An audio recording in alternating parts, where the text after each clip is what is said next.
The night wind moved softly across the Wyoming plains, brushing against the wooden walls of the ranch house, as if it, too, hesitated to intrude on what this night was meant to be.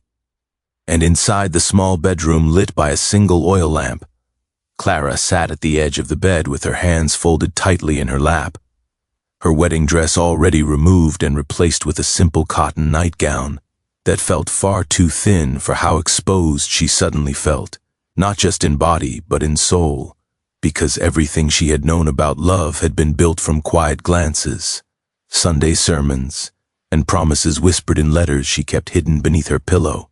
And now she was a wife, though she didn't yet know how to feel like one. And across the room stood Daniel Hart, the rancher everyone said was a man carved out of patience and soil, his broad shoulders stiff with restraint, as he deliberately faced the window instead of her, not because he didn't want her, but because he wanted to give her time to breathe, to exist, to not feel hunted by expectation. And the silence between them grew heavy, not awkward, but trembling with the weight of what neither had been taught how to say, because Clara had been raised to believe love was something you endured quietly, and Daniel had learned long ago that the strongest men spoke least when their hearts were loudest. And when he finally turned, his voice was low and steady, asking if she was all right, not if she was ready, not if she understood, just if she was all right. And that simple question almost undid her, because no one had ever asked her that on a night that demanded so much from her. And she nodded even though her throat burned and her eyes stung, because nodding had always been easier than explaining fear. And when he came closer, he moved slowly, as though approaching a skittish horse, every step intentional, every breath measured.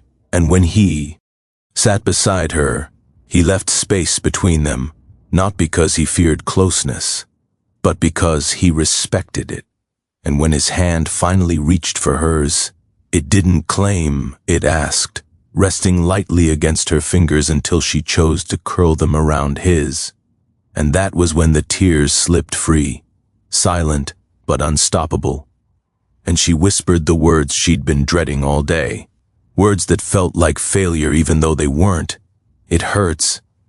Let's try again tonight. And she expected disappointment, or impatience, or worse, a quiet withdrawal that would teach her she had disappointed him beyond repair, because the women in her life had warned her that men had limits, that kindness thinned when desire was delayed. But Daniel didn't pull away, didn't sigh, didn't harden. Instead, he exhaled slowly, like a man laying down a burden he never wanted her to carry. And he turned fully toward her then, lifting her chin gently so she had no choice but to see his eyes, steady and warm and unshaken. And he told her something no one had ever told her before, that there was no hurry, that tonight wasn't a test she had to pass, that pain was not the price of love, and that he would rather wait a lifetime than be the reason fear lived in her body. And those words cracked something open inside her that had been tightly sealed since girlhood, because she realized in that moment that marriage wasn't about proving herself worthy. It was about being safe enough to be honest. And he wrapped his arms around her then, not possessive, not demanding, but grounding. And she pressed her face into his chest and listened to his heartbeat, strong and even. And for the first time since stepping into that church aisle earlier that day, she felt like she was exactly where she was supposed to be, not because the night had gone as planned, but because the man beside her had chosen patience over pride. And oh, outside, the wind softened, the lamp flickered low, and Clara understood something that would change her forever. That love, real love, does not rush what the heart is still learning how to trust. And if this story is touching something deep inside you, if you believe in stories that heal rather than rush, stories that honor patience, kindness, and quiet strength, then don't forget to subscribe to this channel, because what comes next in this journey will remind you that the most powerful love stories are built not in passion alone, but in understanding. Morning did not arrive with sunlight so much as it arrived with quiet understanding, the kind that settles gently instead of demanding attention. And when Clara opened her eyes, she realized Daniel was already awake, sitting on the edge of the bed with his boots unlaced but still on, as though he had never fully allowed himself to rest, guarding the space they shared not like a man protecting property, but like someone entrusted with something fragile and precious.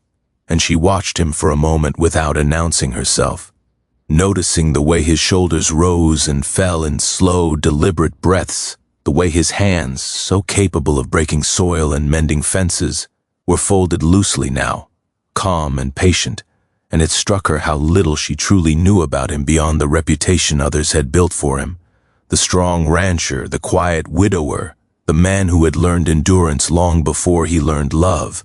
And when she shifted slightly, the mattress gave her away, and he turned immediately, concern flickering across his face until he saw her eyes open and calm, and he smiled, not wide or triumphant, but soft, relieved, as if simply seeing her at ease was enough to steady his day.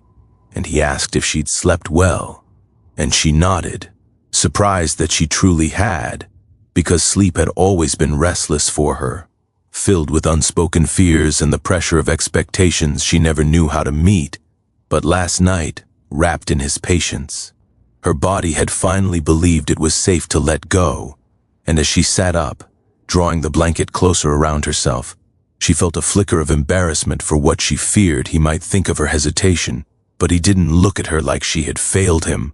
He looked at her like she was learning, and that made all the difference. And over breakfast, simple bread, eggs, and coffee strong enough to wake the dead, he told her stories of the ranch, not ran tales, but small ones, about a horse that refused to be bridled, about a fence he'd rebuilt 3 times before realizing it wasn't the wood that was wrong, but the ground beneath it.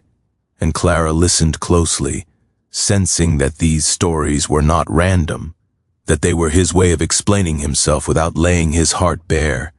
And she understood then that patience wasn't something he performed for her. It was something he lived by, forged through loss she hadn't yet dared to ask about. And when she finally did, her voice barely above a whisper, asking about his first wife, he didn't stiffen or retreat. He paused, choosing honesty over comfort, and told her that love could be gentle and still be taken away. That grief teaches you not to rush joy because joy deserves to be protected. And something inside Clara eased at those words, because she had been afraid she was being compared to a ghost, but instead, she realized she was being given space to become herself, unshadowed, unmeasured. And later that afternoon, as she walked the land with him, her hand resting hesitantly in the crook of his arm, she began to understand that marriage wasn't sealed in a single night. It was built in moments like these, in conversations carried by wind, in silences that didn't feel empty. And when evening came again and the sun dipped low, painting the plains gold, Clara felt a nervous flutter return, not fear exactly, but awareness. And she stopped walking, turning to him with an honesty that trembled, but didn't break. And she told him she was still afraid, not of him, but of disappointing him, of not becoming the wife she thought she was supposed to be. And Daniel took her face gently in his hands, grounding her once more, and told her that love was not a performance, that she didn't owe him bravery, only truth. And if truth meant trying again, then they would try. And if truth mean waiting, then waiting would never lessen what he felt. And as night fell for the second time, Clara realized something profound, that patience was not the absence of desire, it was the presence of respect. And that realization changed how she stepped back into the bedroom, how she breathed, how she trusted.